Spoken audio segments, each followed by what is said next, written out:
Alright, after her successful stint sa Miss World, mainit na sinalubong sa kanyang pagbabalik sa bansa si 2025 Miss World Asia, Krishna Gravides. Yes, bukod sa mga sumuporta sa kanya, may special thank you rin siya kay Miss World 2013 Megan Yang. Yeah. May unang balita si Bea Pinlac.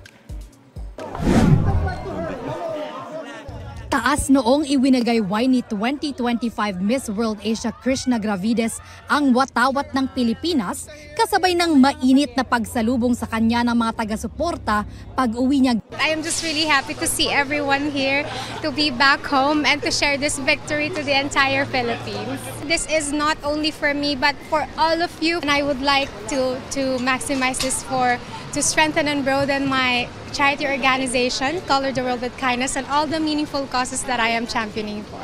Kasama sa mga sumalubong kay Krishna, ang kanyang ina na si Jel na naging emosyonal na halos isang buwan daw hindi nakita ang anak.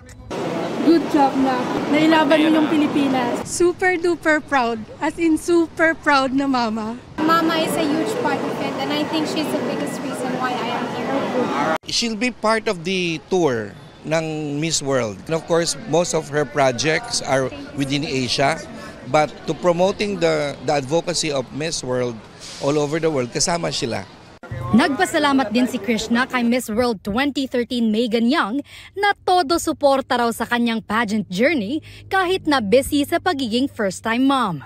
Every time na magme-message siya sa akin, she assured me na I am always here to support you. She's been a light all throughout this journey. Congratulations as well to her. I believe she will be the coolest mom ever.